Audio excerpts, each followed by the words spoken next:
Our objective is to feel hopeful and sure about different areas of my life. All right, so and consistently. Well, you don't have to worry about what you're going to do later. You just have to be aware of what you're doing now. So just talk to us about this. Talk to us with an intent to feel hopeful. In other words, just talk about this subject of work in a hopeful way. And my daughter, too. That's the other. But work. I just received unexpected money from work. I feel the work coming more and more. I've had work that I've never had before that has came to me last year. That's the first statement that you made just now that leaned hopeful, but it really did. So just milk that.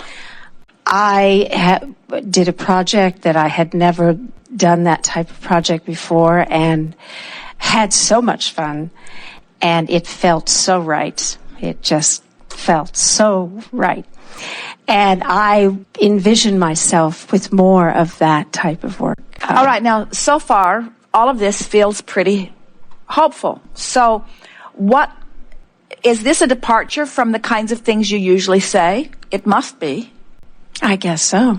So I do say these things, but you say other things too. Mm-hmm. But you say other things too. That's the thing. In other words, you do have the ability to point toward the hopeful side. You just sometimes are not looking toward the hopeful side. You're looking toward a side of comparing what is now with what was, or yes. Is that what? Do you think that's the culprit usually?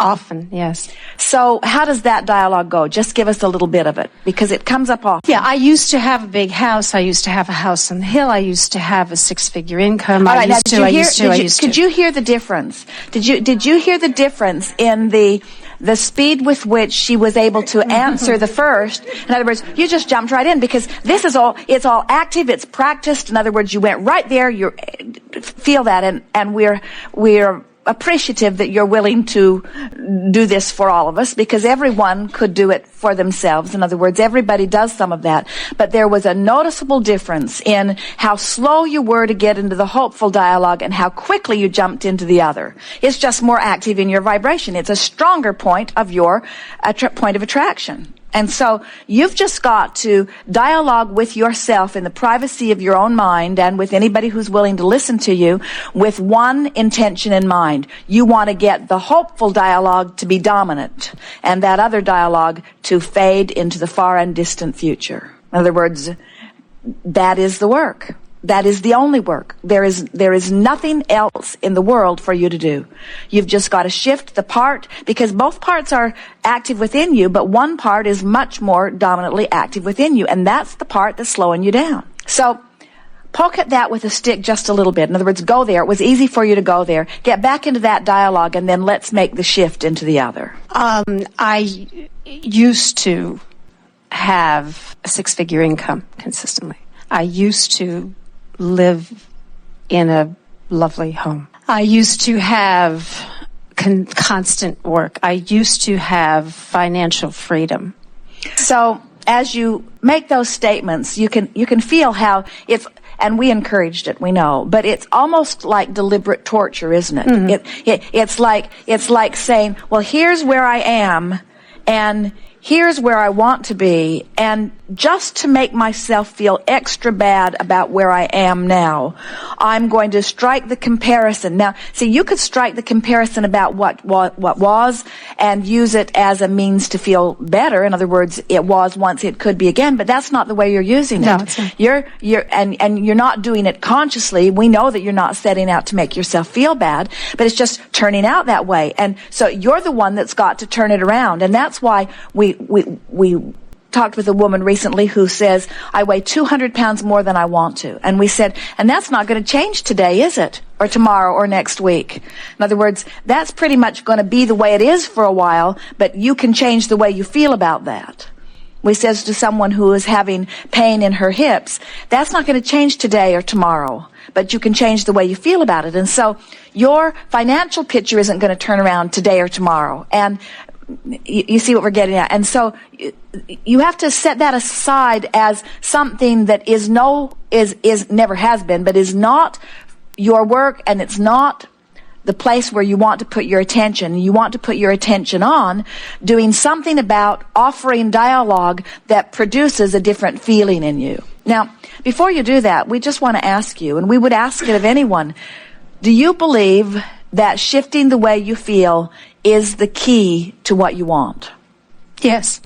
And do you think it's the key to what you want because it will give you the manifestation? Yes. And there's the rub again, isn't it? So what you're doing, you're taking this process or this work and you're saying, all right, I'll do this. What you're actually saying is, I'm not going to ask conditions to change. So that I can feel better. I'm going to feel better. You're not saying, I'm going to ask the universe to give me the work that I want and the 6-figure income back. What you're saying is, I'm going to play your silly game, Abraham, and I'm going to shift my emotion and shift my vibration so that the universe can give me what I want. But it's still all with the intent of getting what you want so that you can feel better. Yes. And you got to find a way of getting rid of that. You've got to make peace with where you are. You've got to show yourself that you can feel better if nothing changes. And when you show yourself that you can feel better if nothing changes, then it must change. Esther said to Jerry, because she is understanding, they've only had this new bus for a couple of weeks, and they are so comfortable on the road, so comfortable. And then Esther said, I didn't know how uncomfortable I was before. So there's something sort of edgy about that, isn't there? In other words, when you move into a better place, you don't want to move back. And of course, she's like you. She's talking about this contraption that she thinks is giving her more ease in her life. But what we want you to realize is that it's not the contraptions and it's not the money. If you can just hear this, everything that you want, the money, the house, the work, the recognition, everything that you want is because you think you'll feel better in having it. And if you can show yourself that you can feel better whether it comes today or not, that's really what hope is, isn't it? Hope is saying, I'm going to feel good in the absence of the manifestation because I believe in the promise of the manifestation. But that's still a sort of backwards. That's why hope is not a very healthy emotion. Because what it's saying is, I'm just holding out for the manifestation, and then when the manifestation comes, then I'll really feel good. Then I'll be fine. Yeah. Then I'll really feel good. And you want you to get to the place where you really feel good anyway, where you really feel good anyway. And so you do that by just looking at all of the aspects of your life that make you feel really good anyway, and by playing those up, and any aspects of your life that don't immediately make you feel good, you play those down until you just give what feels good more airtime, so much so that law of attraction gives you more of those thoughts. It really is just training yourself to a different radio signal. It would be like, let's make a very simple analogy. You accidentally found a station on the radio that you really liked, and you didn't pay attention to what the numbers were, and so now you're trying to find it again. And so you're dialing for it. You don't actually know what the numbers are. You're just dialing and listening and dialing and listening. Well, that's the way you use your guidance system. You just say something and see how it feels, and then say something else and see how it feels, and say something else and see how it feels. So let's play together just briefly. Okay. Talk hopeful. Stop for a moment. Before you do that, tell us why you're going to do it. Why are you going to make an effort to feel hopeful? To feel good no matter what. Because I want to feel hopeful. Because I want to feel good. Because it feels better to feel hopeful than it does to feel doubt. And so I'm gonna sit here in this moment, because I can't change anything, but I can change the way I feel. So I'm gonna take this opportunity to see if I can't feel hopeful. I could talk about Esther turned on the television last night for a moment. She wanted to wind down a little bit, and she found a television program that was talking about some person who had kind of made his way to stardom, but it talked about all the people he loved that had died in his life. That's what the whole program was about. He got feeling good, and then this one died, and then he got feeling better, and then this one died, and then he got feeling better. And Esther said to the television as she turned it off, I don't want to hear this. I I don't want to hear this. In other words, I turned you on, she said to the television, because I was hoping that you could give me something that would make me feel happy. But you're not giving me anything that makes me feel happy, so I'm turning you off. And that's the way we want you to feel about your own conversations in your mind. I'm sitting here and I'm going to think some happy thoughts, or I'm going to go do something where I'm not thinking. But this period of time that I've carved out is for the purpose of using my mind to improve the way I feel. Period. That's what my work is right now. So then you just go for it. And of course, it's more fun to practice, or less tension to practice, in the privacy of your own mind while you're lying in bed than it is sitting in a room with a lot of people. I have a lot of wonderful friends. I have a great sense of the beauty of art. I have a great imagination, a terrific, vivid imagination.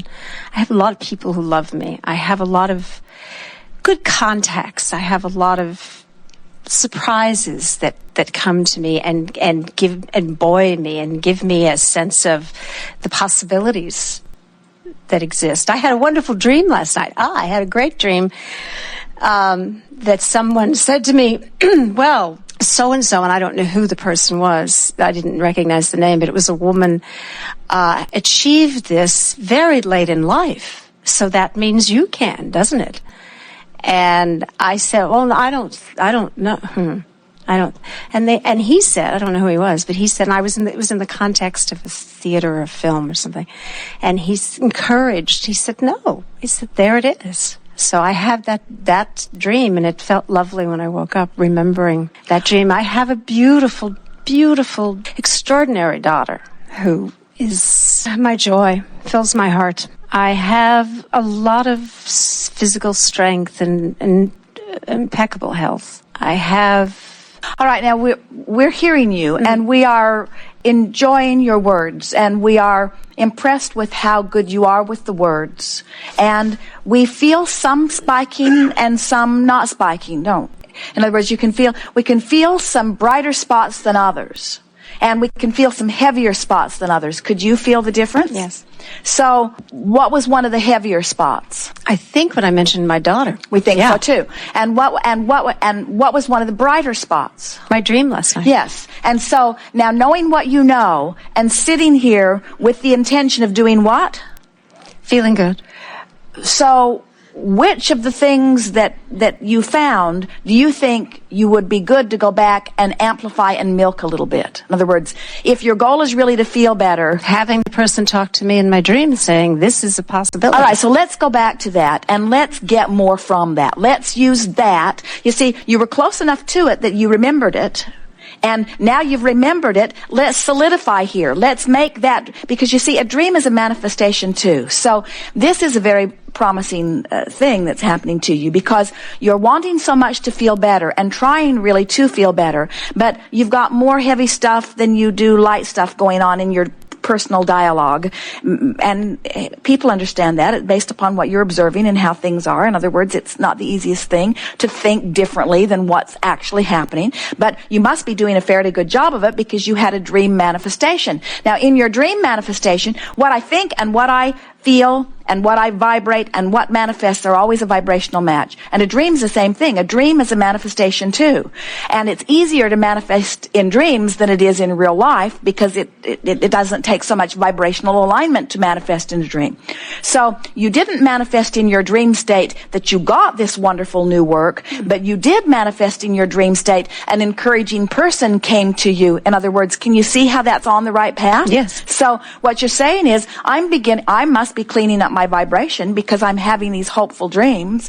And so now get back into that dream and see if you can find. You kept saying, I don't know who this person was. Well, this person is source that you are putting a body on. In other words, it's the answer to what you're looking for. And never mind who's saying it. Look at the message. What was the message that was being conveyed to you in that dream? That's what you want to fixate on and light up on. So now you've activated it this much. If we were standing in your physical shoes, we'd go after that. We'd activate that. We'd take this opportunity and bring it alive so that it's not just active in a dream, but because then it will be active in your day-to-day experience. So go back to the essence of the dream and just ramble about it.